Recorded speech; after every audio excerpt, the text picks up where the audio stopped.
Olá, meus amigos. Vamos aí nos nossos atos probatórios. Estamos percorrendo aí os atos da audiência, sessão e julgamento. E hoje nós vamos falar sobre o ato, né, de investigação específico, né, que ocorre na audiência, sessão e julgamento, que é o reconhecimento de pessoas e coisas. Põe na tela aí, para você situar onde a gente vai ver, ó, é o reconhecimento de pessoas e coisas. Ele vai estar no artigo 226 ao 228 do CPP, beleza?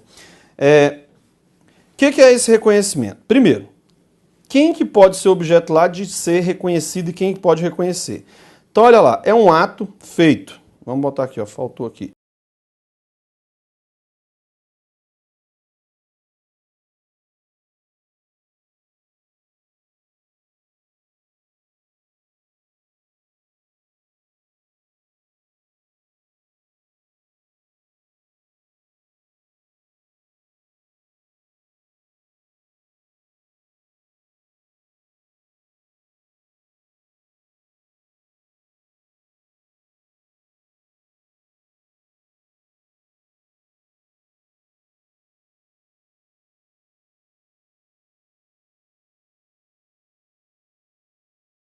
Mas você vai ver que ele traz isso aqui tudo, mas depois não adianta nada. Nós vamos ver o porquê. Então, chama-se a pessoa que reconhecerá e solicita-se a ela que ela faça a descrição do suspeito. Então, antes dela identificar se é fulano, botar frente a frente, ela vai descrever. Beleza. Aí, coloca-se, se possível, o suspeito ao lado de outros semelhantes para ser apontado. Ok. Então, você vai ver muito isso, sabe aonde? Nas audiências, nos fóruns. Às vezes você vai passando no fórum, você vê, por exemplo, aqui no Distrito Federal é roupinha branca que eles andam. Então você vê geralmente 3 sujeitos de roupa branca, na frente e policiais em volta. Então fica 3 na frente de uma porta. O que é isso? Geralmente, aquela porta ela tem um vidrinho, que quem vê de fora não vê lá dentro, quem está lá dentro vê quem está lá fora. Aquilo é que está tendo o que ali? Aquele ato é um reconhecimento. Porque às vezes a testemunha e a vítima não quer ter contato com o réu. Então a lei vai falar que providencia, né, essa para não ver, um não vê com a outra, e aí você vê essas 3 pessoas, um deles ali talvez vai ser reconhecido, ok? Olha lá, ó, isso aí, ó. Havendo receio de intimidação, providencia-se para que o ofendido não seja visto. O ofendido ou a testemunha, ou próprio ou algum aqui, quem vai reconhecer, né, não seja visto, quem irá reconhecer. Aí vai que? Vai lavrar um auto de reconhecimento, subscrito pela autoridade e por 2 testemunhas. Faz o auto de reconhecimento. Então, esse reconhecimento é um ato de prova que o CPP ele vem e traz. Então, ele trata o reconhecimento de pessoas e coisas. Pode ser um objeto, né, uma arma de fogo utilizada. Foi essa arma que ele usou? Foi essa daí? Pode acontecer, né, reconhecimento de pessoas e coisas. Como prova inominada, é possível também o reconhecimento por meio de imagens, por meio de álbum de fotografias. É uma prova inominada que o CPP também admite. Agora, você vê que a lei trouxe um rito sobre o reconhecimento. E o que tem que saber? A jurisprudência entende que esse rito, se não for respeitado, não configura qualquer nulidade. É uma mera, a lei fala assim, a jurisprudência fala assim, uma sugestão legal para ser feito daquela forma. Agora, se não for, se não for feito da forma como a lei prevê, vai valer de qualquer jeito, ou vai ser apreciado se tem validade ou não. Mas a forma como ele deve ser feito é uma mera sugestão legislativa. E que é interessante que fala que esse procedimento aí de reconhecimento, todo esse fato aí de colocar ao lado de pessoas e tal, que isso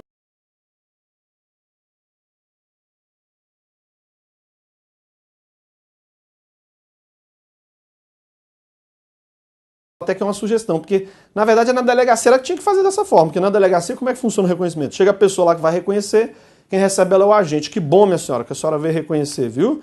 Não é todo mundo que atende nosso chamado não, só tá de parabéns. A gente só não divulga o nome da senhora aqui, porque olha aqui quem a senhora vai reconhecer, esse aqui, ó. Olha a ficha, aí deixa cair, a FAP. Olha aqui latrocínio, a senhora sabe o que é? Roubo seguido de morte. Aqui na comunidade, só tem filho? Olha, que bom que a senhora veio reconhecer. Anda mais um pouquinho. Olha, minha senhora, a senhora não reconheceu. Ó, que bom que a senhora vai reconhecer. Com esse reconhecimento aqui, a gente vai poder pedir a conversão da temporária em preventiva. Porque se não reconhecer, vai cair a temporária.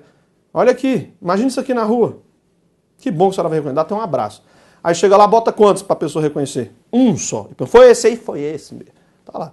Então é meio complicado. Às vezes tem umas coisas estranhas nos atos de reconhecimento. Por isso que tem essa tratativa que a lei diz como tem. Mas, por algum motivo, a justiça fala que é uma mera sugestão legislativa. Ok? Agora, tem que ter ali a figura,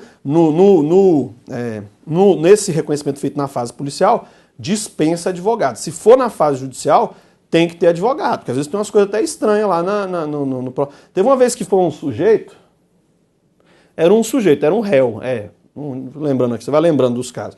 Sujeito, no meio da tarde, 2 horas da tarde, um senhor passou numa parada querendo fazer aquelas lotações clandestinas. Aí tinha 2 elementos na parada, e aí ele, vocês estão indo pra onde? Quer a lotação aí? Tanto. Aí um olhou pro outro, embora. Aí entraram no carro, não andou 200 metros. Meteram a arma no cara, entra aí. No meio do mato, andaram um tanto lá na estrada. Chegaram lá, mandaram o sujeito tirar a roupa, sair correndo e eles levaram o carro do sujeito. Aí, rapaz, passou 15, 20 dias, a polícia encontra o veículo. Na frente da casa de um ex-presidiário. Opa, motivo já para pedir o quê? Prisão preventiva. Aí foi no dia lá do interrogatório dele. O rapaz, e aí? Né, você tem entrevista prévia reservada com ele. Eu tava pela Defensoria Pública. O que tu vai falar hoje? Ele foi, não, doutor, tem nada a ver com isso não. Rapaz, mas o carro foi encontrado na frente da sua casa. Doutor, isso não é na frente da minha casa, não. Isso lá é uma favela, é cheio de casa lá, é tudo junto, não é casa minha, não. Rapaz, mas olha aqui, olha comigo aqui, isso aqui é o laudo. O laudo do veículo tá cheio de digital sua aqui, na porta do carro aqui. Ô, doutor, isso é porque tem que passar, tem que encostar lá, mas isso aí não é eu não. O senhor pode ver que não tem digital minha dentro do carro, não. Eu não tinha mesmo nada, digital era só fora. E aí, mas rapaz, olha aqui, tá dizendo que as coisas que estavam dentro do carro foram encontradas embaixo do berço da sua filha. Tá aqui no... isso é minha ex-mulher, minha mulher que tá botando pra mim, mas isso aí não fica dentro de casa não, fica fora lá. Deve ter botado lá, que tem um monte de cacareco nesse berço lá embaixo, mas não é nada meu não. Isso eu não vou falar quem é, porque eu não quero ser X9, mas eu não tenho nada a ver com isso não. Rapaz, tua tese tá meio estranha, mas vamos ver, né? Hoje é o dia aí, você vai ser interrogado perante o juiz, tu vai falar tudo isso aí, e hoje a vítima vai estar aí. E como vai estar aí, tu vai ser interrogado. Ela não deve ter contato contigo, mas tu vai ficar lá na salinha, vai botar pessoas parecidas ao lado lá, e ela vai ser imputada a reconhecer, né? E às vezes tem reconhecimento errado, direto, tinha lá uma vara lá que era um escrivão, um bicho meio mal encarado, botava ele lá, com roupa branca, já tinha até a camisa dele lá que ficava guardada. Quando tiver reconhecimento de uns réus meio estranho, botava ele junto. E não vira outro. Quem era que foi que praticou o crime? Perguntava pra vítima. Foi esse aí, ó, apontava pro escrivão. A senhora tem certeza? Tem certeza. É assim. Então, às vezes, o reconhecimento é meio complicado. Aí eu lembro que vai conversar. Aí lá o cara ficou lá fora, o senhor que foi roubado o veículo, aí foi chamado lá, olha, o senhor vai fazer o reconhecimento, né, o juiz explicando, vão ter 3 pessoas ali, o senhor vê se algum deles praticou o crime, vai ter o reconhecimento. Aí tudo bem. Aí ele foi lá na janelinha, o juiz perguntou, o senhor olha aí, tem os números, 1, 2 ou 3, o senhor vai olhar e dizer qual que foi aí o praticou o crime. Aí ele olhou, foi nenhum desses aí não. Aí o promotor, não senhor, mas o senhor pode olhar com calma, né, não tem pressa, a gente está aqui para isso, olha, porque eles ficam mais branquinhos lá, porque no presídio não toma muito sol, tá mais gordinho por causa da xepa, ó, que eles comem lá a xepa. Então dá uma olhada, não é todo mundo come xepa, né? Você vê que tem gente aí que come queijinho, R$300 o quilo, olha lá, não quer entrar na xepa, vamos entrar na xepa, todo mundo. Já tava no bem bom fora do presídio, essas altas autoridades aí comendo queijinho importado, ou tentando com provolone na cueca. Você vê que os caras têm uma tara por queijo, né? Deve ser para tomar com vinho lá dentro, só falta estar distribuindo vinho dentro do presídio, aí também complica. Mas aí o promotor explicou, o senhor pode olhar de novo? Eu vou olhar de novo. Aí olhou lá, não foi nenhum desses não. O juiz perguntou assim, o senhor tem certeza que não foi nenhum desses? Tem certeza. Aí o promotor, não senhor, mas excelência, pela ordem aí, ó, consigne em ata aí que a vítima aqui já falou que não foi nenhum desses aí que praticou o crime. Que tem certeza que não foi, mas o promotor tem certeza que foi. Olha lá, o promotor querendo botar o cara, não tem. Então é por isso que tem que fiscalizar lá na hora. Né? Se for no reconhecimento do inquérito policial, não é obrigatório apresentar advogado, mas no interrogatório na fase judicial tem que ter advogado, né, para esse ato que, embora a lei, esse ato de prova, esse reconhecimento que, embora a lei traga como tem que ser, a justiça entende que é uma mera sugestão legislativa. Beleza? Então vamos lá, olha lá. Como é que cai em prova? O reconhecimento de pessoas no âmbito do inquérito policial pode ser feito pessoalmente, com a apresentação do suspeito, ó, ou por meio de fotografias, com idêntico valor probante. Essa questão de já afirmar que tem o mesmo valor probante, Não existe, não tem lá. O juiz é que vai apreciar, ele tem a livre apreciação das provas. Nem sempre vai ser a mesma força, vamos dizer assim, probatória, ok? Tem que ter, o juiz é que vai pesar as provas dos autos. O fato é que o reconhecimento por meio de álbum de fotografia, ele é admitido, mas não tem uma prova, a mesma prova, não. É um elemento de prova, uma prova inominada, uma prova atípica, que a gente sabe que o rol de prova do CPP, ele não é taxativo, é exemplificativo, mas não é uma prova absoluta, beleza? Olha lá, mais uma. Após realização do reconhecimento pessoal, deve ser lavrado auto pormenorizado, subscrito pela autoridade, pela pessoa chamada a proceder o reconhecimento e por 2 testemunhas presenciais. Vão assinalar que teve aquele ato. Principalmente isso aí também vai ser aplicado na fase do inquérito policial. Beleza? Mais uma. Olha lá, papiloscopista. Se houver fundado receio de que a pessoa chamada para o reconhecimento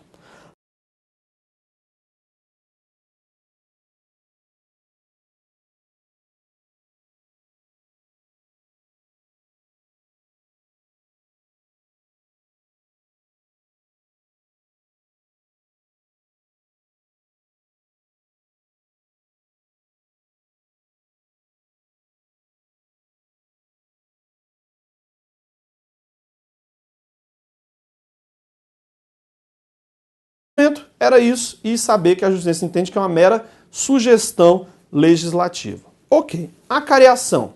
Vamos lá. Olha lá sobre acariação. Também é um meio de prova, no qual, o que vai acontecer aí? Ó? Tá lá 2 artiguinhos só, coisinha rápida, acariação.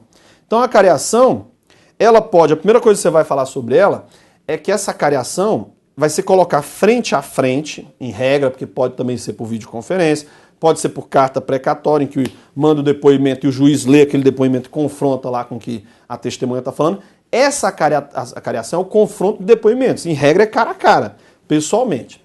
Você tem que saber que a acariação pode ser feita entre todos. Então pode ser entre mais de uma vítima? Pode, se tem mais de uma vítima do crime, pode botar as 2 se tiver divergência no depoimento. Pode ser entre vítimas. Pode ser entre testemunhas entre si? Sim, testemunha da acusação, testemunha da acusação versus defesa, isso é livre. Pode ser entre o réu e a vítima? Pode também. Corréus entre todos. Agora, vai ter diferença. Por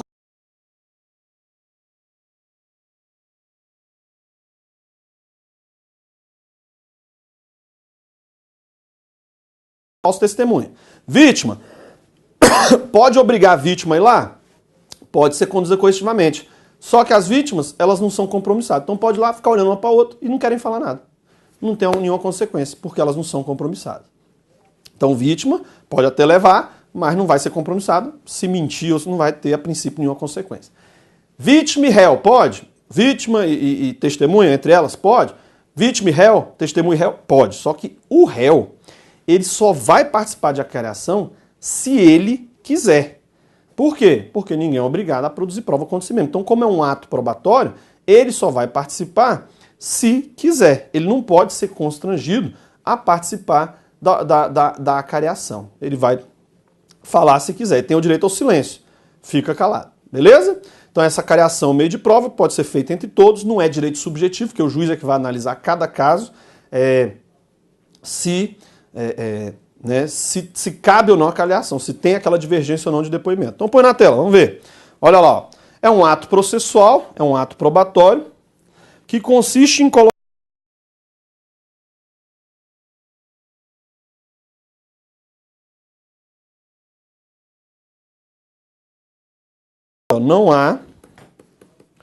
Não há direito subjetivo do réu. Ele pode pedir, as partes podem requerer, mas o juiz é que tem que verificar se vai determinar ou não essa acariação.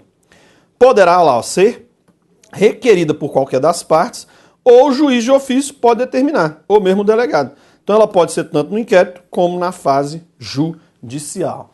Então um instrumento importante aí da acariação. Vamos ver algumas questõezinhas aí, ó. de prova. Olha a primeira. A acareação não pode ser realizada na fase policial. Falso. A acareação, pelo CPP, pode ser tanto na fase judicial, lá na fase judicial, quanto também na fase policial. Tem que ter o delegado ou o juiz, a depender de cada fase, entender que há alguma contradição nos depoimentos. O que mais? Olha lá mais uma. O procedimento de acareação entre acusado, que é o réu, e testemunha é típico da fase pré-processual da ação penal. Ou seja, fase pré-processual é um inquérito.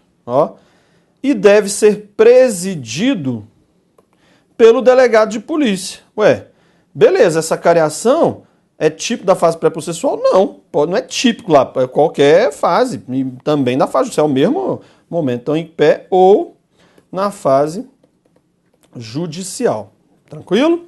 Ok? Mais uma. A acareação é inadmissível entre acusados, em razão do seu direito constitucional ao silêncio. Não é que não é admitida. Pode ser feito? Pode. Pode ser feito entre todos. Pode ser feito entre réu, entre corréu? Pode. Bota os dois frente a frente para a autoridade perceber quem ali que está ou não mentindo. Quem está ou não mentindo. Só que, em face do direito constitucional ao silêncio, o réu não é obrigado a estar prestando esse depoimento. Ele não é obrigado, não pode ser conduzido coercitivamente para isso, porque é um ato probatório. Então ele vai se ele quiser. Se ele não quiser, não pode ser conduzido, não pode ser preso preventivamente para isso. É um ato processual que é feito no interesse dele. Logo, se ele não tem nenhuma intenção, não pode ser constrangido para tanto. Porque o direito de presença aos atos processuais e participação nesses atos processuais, e aqui também tem a ver com o direito de audiência, é um direito do réu. Então não pode ver constrangido para isso. Se ele não quiser participar da acareação, não vai participar. Não tem como obrigá-lo a participar dessa acareação. Beleza? Tranquila a acareação, então pode ser feita entre todos. Relembrando aí, né? Agora tem esse desdobramento. Testemunha obrigada, vai levar na marra, ainda vai ser vai ser compromissado. Então, se mentir, pode responder. E a vítima não vai ser prestar compromisso e o réu só vai se quiser. Então, essas são características dessa acareação, que não é direito subjetivo, pode ser feito tanto na fase policial quanto na fase judicial. Beleza? Então, o que nós vamos fazer? Com isso, nós encerramos aqui os atos, né, da audiência e julgamento, falando da vítima. A vítima é importante. A vítima a gente não falou detalhadamente sobre ela. Acho que é artigo 201 ou 206 do CPP. O que você tem que saber da vítima? A vítima ela tem algumas atuações no processo penal. Primeiro, lá no inquérito, ela pode requerer a instauração do inquérito. Se o delegado vai instaurar ou não, é outra coisa. Tanto que cabe recurso ao chefe de polícia se o delegado não instaurar. A vítima foi lá levar notícia criminis postulatória. Ela vai pedir para a polícia investigar, ok? Durante o inquérito, ela é vítima. Na fase judicial, ela tem algumas atuações. Se a ação penal for privada, ela é querelante. Vai contratar um advogado e oferecer a queixa. Se a ação penal for pública, ela também pode figurar no polo ativo, de duas formas. Ou como assistente da acusação, tem o promotor, ele pede para habilitar como assistente da acusação, vai poder propor meio de prova e tudo mais. Ou é até uma ação penal privada, subsidiária da pública, que substitui o promotor naquelas hipóteses em que o promotor ficou o quê? Inerte. Beleza. Então ela pode ser titular da ação penal. Durante o processo, ela tem atuação de querelante ou de vítima, dependendo do tipo de ação penal, mas ela vai ter alguns direitos durante o processo. Primeiro, ela vai ser ouvida. É inclusive a primeira que nós vimos a ser ouvida na audiência de instrução e julgamento. Ela é a primeira a ser ouvida. Beleza, a vítima é intimada para ir lá. Se não for, pode levar na marra, condução coercitiva? Pode levar na marra. Ela vai lá para ser ouvida. Agora, vai depender do tipo de ação penal. Isso só vai acontecer de levar na marra se a ação penal for pública. Aí pode ter um interesse em ela ir lá. Se for ação penal privada e a vítima não vai lá, já era, como é o nome disso? Perempção. Ela não comparecer a um ato ao qual deve estar presente é motivo de perempção e o juiz reconhece a extinção da punibilidade. A vítima, claro, lá na hora ela não vai ser compromissada e o juiz tem que ter algum cuidado com ela de não colocar frente a frente com o réu, com as testemunhas, porque ela pode não querer. Então, a lei fala que ela tem um espaço reservado por ocasião da audiência para não ter contato. E às vezes a vítima está muito abalada, a lei assegura para ela o direito de atendimento multidisciplinar, que é pela Defensoria Pública, assistente social, psicólogo. Então, a equipe multidisciplinar, o CPP fala que o juiz pode colocar à disposição ali da vítima. Beleza. Vai começar a ouvir, ela não é compromissada. Ela é a primeira ouvida lá na audiência de julgamento, mas ela não é compromissada. Então pode ser que chega lá ela fica calada. Ou mente. Ela não é compromissada. Salvo se ela der causa a um processo contra alguém dolosamente ou a denunciação caluniosa. Mas a princípio não vai ter consequência porque ela não é compromissada. Beleza? A vítima, ela tem o direito de ser comunicada de todos os atos do processo. Ela tem esse direito. E essa comunicação, ou ela é feita pessoalmente, ou, no interesse da vítima, ela é feita por meio eletrônico. Então ela pode querer receber essas comunicações do processo. Vai receber a comunicação da sentença, qual foi, do acórdão se teve modificação, e também se o sujeito está preso ou se está solto. Então a vítima é uma importante peça aí na fase da audiência de instrução e julgamento, e tem todos esses direitos. A primeira a ser ouvida é a vítima também chamada ofendido. Beleza?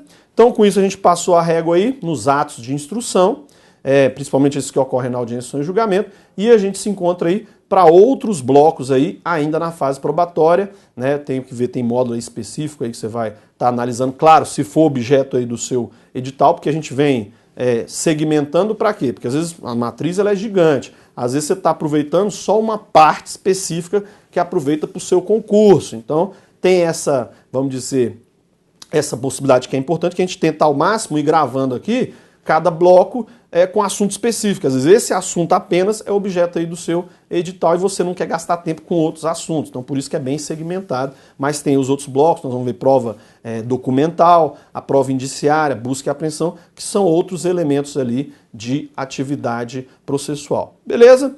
Vamos tomar uma aguinha e a gente já continua aí com outros elementos probatórios. Até já!